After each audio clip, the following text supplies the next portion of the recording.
Segala puji bagi Allah Subhanahu wa Ta'ala yang telah memberi taufik kepada para hamba yang beramal untuk menaatinya, serta menganugerahkan kepada mereka berbagai nikmatnya yang agung dan berlimpah.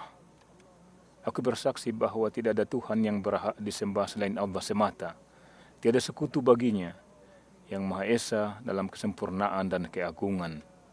Aku juga bersaksi bahawa Nabi kita Muhammad adalah hamba dan utusannya, manusia terbaik yang menunaikan solat dan berpuasa. Ya Allah, limpahkanlah selawat dan salam kepada beliau, kepada keluarga beliau serta para sahabatnya yang baik dan mulia.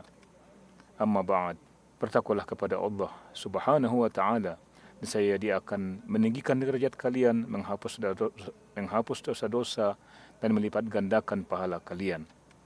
Allah Ta'ala berfirman, barang siapa bertakwa kepada Allah, niscaya Dia akan menghapus kesalahan-kesalahannya dan melipat gandakan pahala baginya.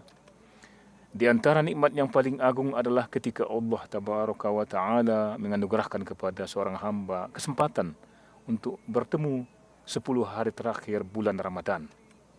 Banyak dalil yang menunjukkan betapa agung keutamaannya dan betapa tinggi kedudukan berbagai amal ketaatan di dalamnya. Malam-malam tersebut dimuliakan oleh Allah dengan adanya Lailatul Qadar, malam yang sangat agung kedudukannya dan besar keutamaannya. Allah Ta'ala berfirman, sesungguhnya kami telah menurunkannya atau Al-Quran pada malam Qadar atau malam kemuliaan. Dan tahukah kamu apakah malam kemuliaan itu? Malam kemuliaan itu lebih baik daripada 1000 bulan. Karena itu, Nabi kita SAW bersungguh-sungguh dalam 10 malam terakhir tersebut dengan kesungguhan yang tidak beliau lakukan pada waktu-waktu lainnya. Dalam hadis sahih disebutkan bahawa apabila 10 malam terakhir telah tiba, beliau menghidupkan malamnya dengan ibadah, membangunkan keluarganya dan mengencangkan sarungnya. Beliau bersabda, carilah Lailatul Qadar pada 10 malam terakhir. Dalam riwayat lain disebutkan, carilah ia pada malam ganjil di 10 malam terakhir. Muttafaqun alaih. Beliau juga melakukan itikaf pada 10 malam terakhir dalam rangka mencari Lailatul Qadar. Manfaatkanlah, semoga Allah merahmati kalian, waktu-waktu penuh keuntungan dan saat-saat keberuntungan ini. Hari-hari musim ibadah yang mulia itu terbatas jumlahnya. Maka perbaikilah apa yang tersisa dari bulan kalian dan bersungguh-sungguhlah meraih berbagai keuntungan dengan memperbanyak amal kebaikan dan sebab-sebab penghapus dosa. Kaum muslimin sekalian, sesungguhnya Tuhan kita Maha Pemurah lagi Maha Penyayang. Siapa yang berjalan di bawah petunjuknya, Dia akan memberi petunjuk kepadanya. Siapa yang bersandar kepadanya, Dia akan mencukupinya. Siapa yang mengetuk pintunya, Dia akan melindunginya. Dan siapa yang berpaling dari Allah, Dia tetap memanggilnya kembali. Bersungguh-sungguhlah meraih kebaikan, bersegeralah melakukan amal saleh, dan bertobatlah kepada Tuhan langit dan bumi.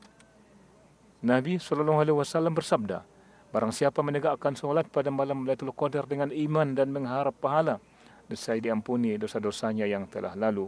Hadis riwayat Bukhari dan Muslim. Wahai saudaraku sesama Muslim, usahakanlah Anda termasuk hamba yang berlomba dalam kebaikan bersama orang yang bertakwa dan orang saleh. Inilah pasar bagi orang-orang yang berbuat kebajikan, ladang ketakwaan untuk hari pertemuan. Ladang ketakwaan untuk hari pertemuan dengan Allah dan tempat menyiapkan bekal bagi perjalanan yang tidak seperti perjalanan-perjalanan lainnya. Oleh karena itu bersegeralah menuju kepadanya. Betapa meruginya orang yang hidup dalam kelalaian dan kelengahan. Betapa kecewanya orang yang menyanyiakan keutamaan Rabbaniyah dan hembusan rahmat ilahi ini. Nabi SAW pernah naik mimbar lalu mengucapkan amin 3 kali. Ketika beliau turun, para sahabat bertanya tentang hal itu. Beliau menjawab, Jibril datang kepadaku lalu berkata, celakalah, sungguh celaka seseorang yang menjumpai Ramadan, tetapi tidak diampuni dosanya. Katakanlah amin. Lalu aku pun mengatakan amin. Beliau juga bersabda, sesungguhnya di bulan Ramadan terdapat satu malam yang lebih baik daripada 1000 bulan. Barang siapa terhalang dari kebaikannya, maka sungguh ia telah terhalang dari seluruh kebaikan. Hadis riwayat Ahmad, Nasai dan Ibnu Majah. Dalam riwayat disebutkan, Dan tidak ada yang terhalang dari kebaikannya kecuali orang-orang yang benar-benar terhalang. Wahai orang-orang yang memiliki semangat tinggi dan cita-cita yang luhur, raihlah keuntungan yang besar, sebab pada malam-malam ini terdapat keutamaan yang tidak terhitung dan kemuliaan yang tak terhingga. Barang siapa mengetahui apa yang dicarinya, maka ringan baginya segala pengorbanan yang harus diberikan. Allah Ta'ala berfirman, dan bersegeralah kamu mencari ampunan dari Tuhanmu dan mendapatkan surga yang luasnya seluas langit dan bumi yang disediakan bagi orang-orang yang bertakwa. Semoga Allah Ta'ala menjadikan kita termasuk orang-orang yang diberi taufik untuk melakukan solat di malam Lailatul Qadar sehingga memperoleh pahala yang agung. Segala puji bagi Allah pada awal dan akhirnya. Segala puji bagi Allah Ta'ala semata. Aku bersaksi bahwa tidak ada Tuhan yang berhak disembah selain Allah semata, tiada sekutu baginya. Aku juga bersaksi bahwa Nabi kita Muhammad adalah hamba dan utusannya. Ya Allah, limpahkanlah salawat dan salam kepada beliau, kepada keluarga dan para sahabat beliau. Amma ba'd. Sesungguhnya Ramadan adalah bulan ibadah dan pendekatan diri kepada Allah. Oleh karena itu, termasuk hal yang terpuji apabila seseorang tidak menyibukkan diri dengan perangkat komunikasi hingga melalaikan tujuan puasa dan qiyam Ramadan. Bahkan tercela apabila hal itu dilakukan di tempat-tempat ibadah. Sebab masjid adalah tempat melaksanakan solat, zikir, dan membaca Al-Quran. Menyibukkan diri dengan hal-hal tersebut dapat menghalangi seseorang dari tujuan besar dan makna agung dari ibadah. Allah Ta'ala berfirman, cahaya itu di rumah yang di sana telah diperintahkan Allah untuk memuliakan dan menyebut namanya. Di sana bertasbih, menyucikan namanya pada waktu pagi dan petang. Dan Allah Ta'ala berfirman, demikianlah perintah Allah.